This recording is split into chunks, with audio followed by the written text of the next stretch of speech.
O meu único arrependimento é não ter te abortado quando tive a chance.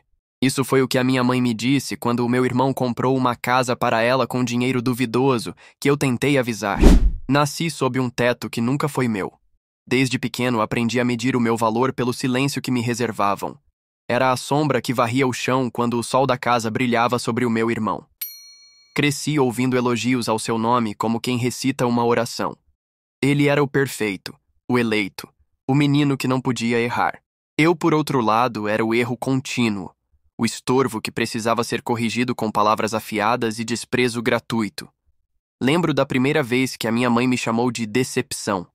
Eu devia ter 7 anos, tinha derramado suco na mesa, e ela me olhou como se eu tivesse cuspido no próprio sangue dela. Você é um nojo, ela disse, e foi com essa frase que a casa aprendeu a me empurrar para fora do centro. Meu irmão chegava e entrava como um rei sem coroa. Seus amigos sempre trouxeram um cheiro de perigo, carros com vidros escuros, risadas cortantes demais, presentes caros sem explicação. Às vezes, um deles quebrava o silêncio com notícias de problemas, prisões, brigas, boatos de golpes na internet. E minha mãe fingia não ouvir, como quem prefere ignorar tempestades, se elas trouxerem calor. Ela aceitou favores, moedas e promessas sem perguntar a origem, como se a bondade dele anulasse qualquer sombra. Eu tentei perguntar, explicar o ruído estranho naquela generosidade, mas cada palavra era devolvida com acusações. Você tem inveja. Você é amargurado. Para de fazer drama. E quando eu tentava mais firme, a resposta era sempre a mesma lâmina. Meu único arrependimento é não ter te abortado. Ouvi isso como se fosse um carimbo definitivo, a assinatura dela no meu destino. Os abraços para mim duravam segundos. Para o meu irmão, duravam eternidades e vinham com votos de futuro. Ele comprava roupas que eu só via em vitrines, saía com celulares de última geração e a casa mudava de tom quando ele chegava. Todas as conversas se curvavam para ele. Eu cresci acumulando silêncio, aprendendo a retirar-me, a fingir que as palavras não me atravessavam. Em silêncio, observei as transferências, os presentes caros, as mudanças repentinas que não tinham explicação plausível. Eu via nas notas de dinheiro um brilho sujo, mas quando levantei a sobrancelha, fui chamado de paranoico. As consequências do favoritismo não foram apenas emocionais, foram práticas. Eu era o que lavava pratos, o que fazia as tarefas domésticas até exaurir as minhas forças, enquanto meu irmão espalhava charme e recebia proteção. Quando reclamei de injustiça, fui comparado a um ingrato. Quando contestei entradas e saídas de pessoas suspeitas, me disseram que eu estragava a alegria da família. A casa aprendeu a me expulsar lentamente, sem trancas. Eu saía de mim mesmo a cada insulto, a cada negligência transformada em castigo. Ainda assim, permanecia ali, preso pelo fio tênue da esperança de que um dia minha mãe veria. A adolescência foi um campo minado de pequenas humilhações que se juntaram até virar um peso que eu não conseguia mais carregar. Na escola, eu era o invisível. Não por timidez, mas porque a casa me ensinou a não ocupar espaço. Quando os colegas perguntavam sobre minha família, eu mentia, recortava as bordas das palavras para que soassem menos cruéis. Por dentro, tudo doía. Vi as festas que eu não era convidado, os aniversários em que eu limpava a bagunça enquanto ouvia risadas que me excluíam, e a minha mãe, sempre impecável, sorrindo como se aquilo fosse natural. Em casa, cada elogio ao meu irmão me corroía. Ele aparecia com roupas novas, com um carro emprestado que mais parecia dele, com histórias de dinheiro fácil que a minha mãe aceitava como milagres. Eu via os rostos dos amigos dele, alguns com cicatrizes, outro com um olho roxo, um que sumiu por um tempo e voltou com desculpas tortas. E sentia um frio que eu nunca soube nomear. Tentei ser o filho que ela queria, trabalhei em bicos, paguei contas da casa quando pude, estudei à noite para não ser mais o inútil. Cada esforço era sumariamente ignorado. Quando comprei meu primeiro par de sapatos com o suor do meu trabalho, ela mal olhou. Quando ele recebeu um presente caríssimo, a casa inteira vibrava. Eu comecei a notar padrões, transferências suspeitas, pacotes chegando de madrugada, telefonemas abafados na cozinha. Perguntei uma vez de forma cuidadosa: De onde vem tanto dinheiro? E ganhei um riso cínico como resposta, seguido de um sermão sobre respeito e não espalhar mentiras. Se eu insistia, vinha a velha arma. Me taxavam de invejoso, de amargurado. Uma vez, já quase sem paciência, juntei coragem e disse que aquilo tudo parecia perigoso, e fui tratado como quem queria destruir a alegria alheia. Você não aguenta ver a felicidade alheia, minha mãe me acusou, como se coragem para perguntar fosse um crime. Houve humilhações públicas que ficaram gravadas na pele. Em um almoço de família prolongado, ele contou com ar de herói sobre uma viagem cara que fizera, supostamente presente de um parceiro. Minha mãe sorria, os olhos brilhando. Eu, que tinha acabado de trabalhar a madrugada inteira, sentei calado. Quando falei algo, ouvi dela um tapa verbal na frente de todos. Você estraga o clima. Quer atenção? Pede direto, seu ingrato. Foi ali que percebi que falar era inútil. Qualquer tentativa de defesa virava argumento contra mim. Comecei a me calar por sobrevivência, e o silêncio me enrijeceu. A pior ferida, porém, veio quando percebi que eu não era apenas ignorado. Eu era culpabilizado por tudo. Se algo sumia, era culpa minha. Se algo dava certo, era mérito dele e motivo de orgulho para ela. Ela passou a me chamar de decepção, como se pronunciasse uma sentença.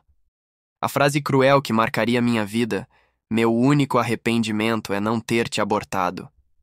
Não foi um tapa isolado.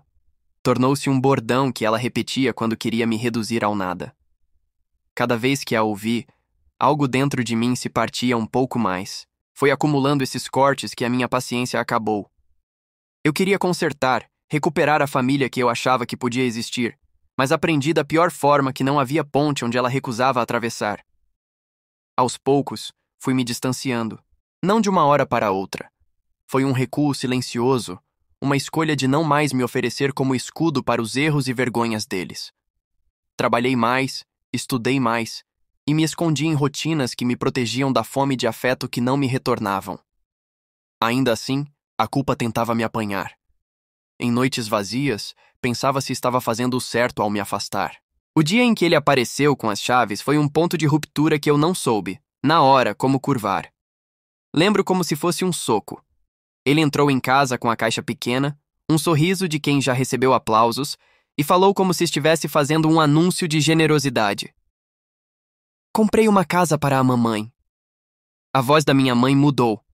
Era um riso nervoso que se tornava canto, olhos úmidos de gratidão como se o milagre fosse divino.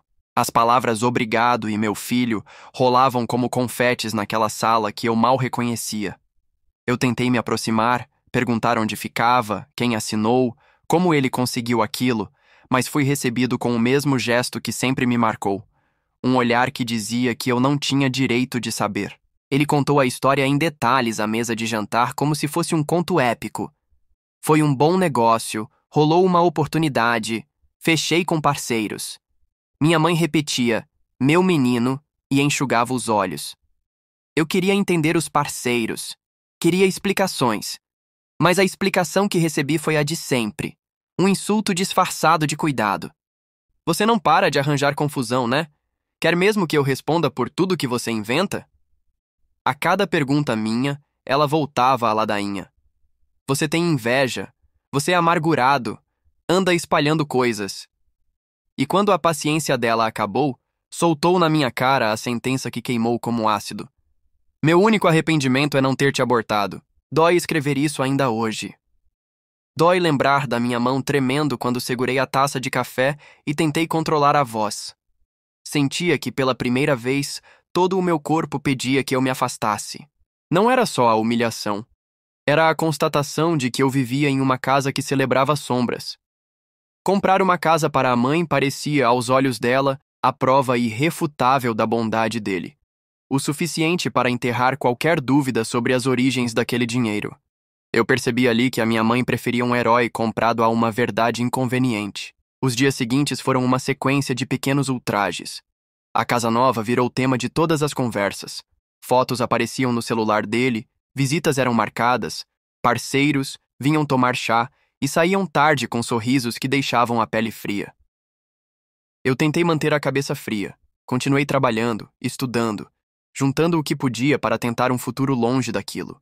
Quando expus minhas suspeitas a um primo, fui tratado como sensacionalista. Quando tentei falar com a minha mãe, ela fechou-se como uma concha. Se você fala assim, é porque quer destruir a nossa felicidade. Eu entendi que ali havia uma escolha dela. Preferir a mentira que a enfeitava a encarar a verdade que a feria. E assim fui me convencendo de que cada defesa minha virava prova de que eu queria algo a mais. Eles compraram essa narrativa sem dó. Eu era o ingrato que não sabia celebrar. Meu irmão continuou com seus presentes, suas visitas, seus amigos de rastro duvidoso. Eu aprendi a me tornar invisível de novo, só que agora com um peso diferente. Não mais a esperança tola de ser visto, mas a raiva quieta de quem sabe que está diante de uma traição. A casa dele brilhava nas fotos, e por dentro, a minha mãe iluminava-se como quem recebeu uma redenção. Eu senti, pela primeira vez, não pena por ela, mas um nojo que me empurrou para fora. Naquela noite, enchi uma mala pequena e saí sem avisar. Não foi uma fuga impulsiva, foi uma retirada planejada, a escolha de não ser mais cúmplice de silêncio. Levei comigo apenas o que coube no corpo e na cabeça. Documentos, um caderno com meus planos e a convicção de que viver sob aquele teto era aceitar ser enterrado vivo. Quando tranquei a porta, ouvi a voz da minha mãe chamando, depois o silêncio. E então a exclusão costumeira, como se eu já fosse só mais um espectro. Os primeiros meses foram um combate constante contra o corpo e a memória. A liberdade que eu buscava vinha acompanhada de uma solidão que doía nos dentes. Não aquela solidão romântica, mas a que corrói, que testa a resistência. Trabalhei em tudo que apareceu: entregas de madrugada, cozinha fria de restaurante, montagem de móveis até a mão doer. Dormia em cortinas de sono rasgadas, tomava banho em banheiros que não eram meus e aprendi a contar cada centavo como se ele fosse o último presente que meu futuro me daria. À noite, a velha sensação de empobrecimento afetivo batia forte. Outras vezes, sentia uma leveza inédita. Não havia insultos ecoando na parede, nem olhares que diminuíam meu corpo. Era estranho. Dói a mudança, mas também cura. Não foi rápido. Tive recaídas de culpa. Pensei em ligar, em avisar que estava bem, que tinha conseguido um emprego decente, que ia voltar para vistoriar a casa, consertar as coisas, fazer a vida deles melhor. Por um instante, o velho eu veio à superfície. Lembrei-me de cada vez que limpei a louça enquanto meu irmão recebia cumprimentos. Pensei nos sacrifícios que eu fiz e nos bilhetes que minha mãe nunca escreveu para agradecer. Mas toda vez que o telefone acendia com o nome dela, a frase volvia inteira, como uma ferida que se abre. Meu único arrependimento é não ter te abortado. Era como se ligar significasse aceitar aquela sentença como verdade. Então desligava. Preferia a dor do silêncio à humilhação repetida. Comecei a juntar migalhas em algo maior. Estudei quando o corpo permitia, assisti vídeos, li artigos, fiz cursos gratuitos que precisavam de esforço, não de favores. Aprendi a transformar um trabalho mal pago em trampolim. Aos poucos, a sorte, ou o esforço, sorriu. Consegui uma vaga como assistente administrativo em uma empresa pequena. 8 meses depois, por esforço e porque eu me recusava a falhar, subi para um cargo que pagava bem o suficiente para eu respirar com menos aperto. Não foi vingança, nunca busquei isso. Foi sobrevivência transformada em ambição. A minha raiva virou combustível e aquilo me deixou menos vulnerável às memórias daquela casa. Mesmo com a nova rotina, não me tornei insensível. Recordava os rostos, memórias pontuais que surgiam como cinema. A minha mãe abraçando meu irmão na sala, a mão dele pousando leve no ombro dela enquanto eu arrumava o lixo. Percebi que, ao me desligar, ganhei uma clareza emocional que não tinha ali dentro. A separação forçada me ensinou que cuidar de si não é egoísmo, é serviço de manutenção da própria vida. Por isso, quando recebi convites para reuniões familiares ou mensagens suspeitas pedindo ajuda, aprendi a responder com uma palavra curta: não. Não foi simples dizer adeus ao passado. Às vezes a nostalgia vinha com cheiro de fritura de domingo, e eu me pegava imaginando se minha mãe, em algum momento, sentiria falta daquilo que eu era. Um filho que guardava silêncio e dava as costas à própria dor para manter a família inteira. Mas a memória era traiçoeira. Percebi que eu criava motivos para justificar minha ausência. Chegava a um ponto em que eu aceitava que havia feito o que pôde. A cada mês que passava, a minha presença naquela vida se tornava menos provável. Eu construía rotas novas. Um dia, ouvi rumores sobre uma operação policial. O nome do meu irmão apareceu sussurrado em corredores de trabalho. Prisão, golpe, quadrilha. Meu coração gelou no lugar onde antes guardava esperanças de reconciliação. Pensei em ligar para a minha mãe para saber se ela estava bem, se tinha alguém para ajudá-la, mas a mesma voz que me humilhara tomou conta do meu raciocínio. Por que eu deveria salvá-la agora, depois de tudo? A decisão foi quase automática. Eu deixei o telefone quieto em cima da mesa e a notícia ficou ali, como uma brasa que queimava sem me queimar. A notícia chegou numa manhã cinza, sem cerimônia. Um colega do trabalho falou baixo, olhando para o lado, como se nomear o meu irmão fosse acender uma vela em um cemitério. Teve uma batida, cara. Prenderam uma quadrilha que aplicava golpe pela internet. O nome dele apareceu. As palavras caíram como pedras. Eu senti o ar rarefeito, como se alguém tivesse cortado a linha que me prendia ao resto do mundo. Por um instante, a velha vontade de correr para lá, de avisar, de proteger, de novo, ressuscitou em mim. Pensei em pegar o telefone e, pela primeira vez em meses, ligar para ela. Imaginava a surpresa, o desespero, a vergonha. A mesma mão que tantas vezes me desfez em público tremia perto do aparelho. Mas a lembrança das humilhações veio rápida e certeira. Reproduzi na minha cabeça cada palavra, cada risada dela quando eu protestava, o som bruto daquela sentença que ela tinha me cravado na pele. Meu único arrependimento é não ter te abortado. O golpe não pediu licença. Foi direto ao ponto. Por que eu iria salvar alguém que me chamava de nojo? Por que eu abriria mão da minha vida por quem havia me destruído por prazer? O telefone ficou imóvel na mesa. Não liguei. Deixei a notícia correr no rumor dos corredores, um rumor alheio que não mexeu comigo como seria de esperar. Não senti culpa. Senti alívio contido, uma espécie de justiça muda, sem celebração. 3 semanas depois, quando o silêncio já tinha feito seu trabalho, alguém bateu à minha porta numa tarde de vento. Abri e encontrei a mulher que me dizia ser minha mãe encolhida numa roupa simples demais.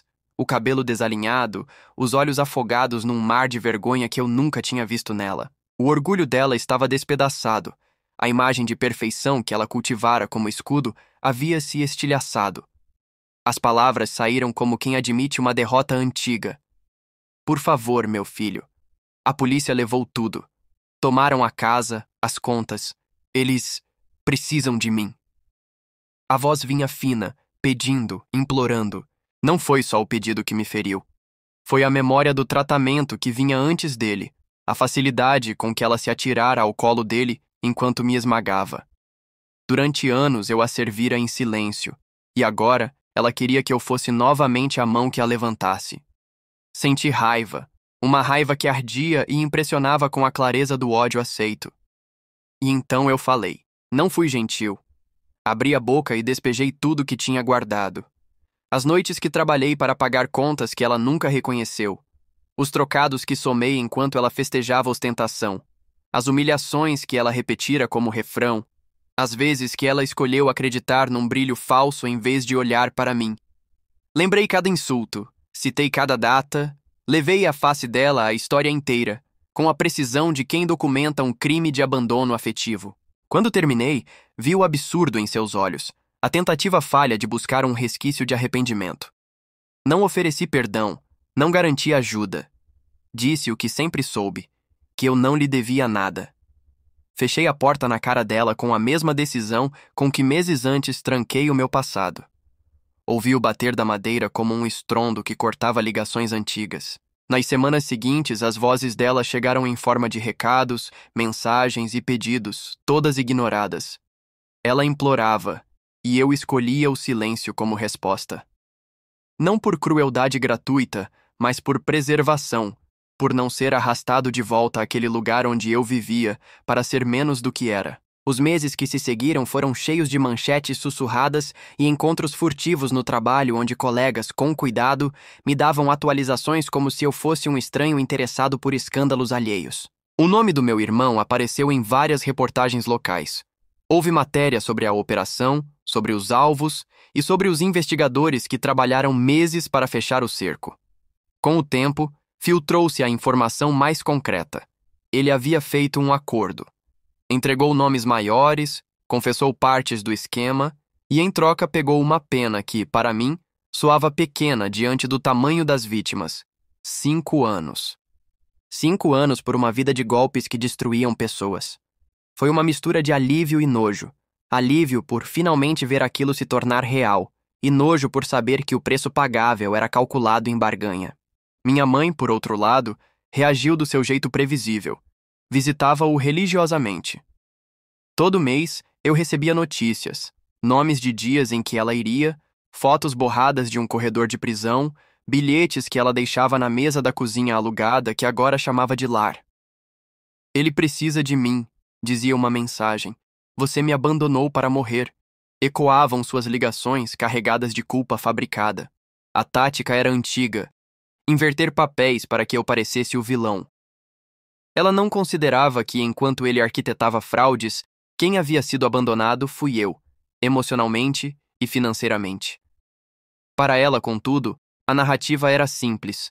O filho que trouxe a casa era santo, o filho que saiu era um monstro, e que eu deveria rastejar de volta. Os pedidos dela se tornaram rituais que eu não aceitava mais. Vi fotos dela na portaria da penitenciária, olhos inchados, mãos presas a um abraço que eu nunca recebi. A cada imagem, sentia algo se fechar dentro de mim. Não rancor por si só, mas certeza de que eu fizera a coisa certa ao romper aquele ciclo.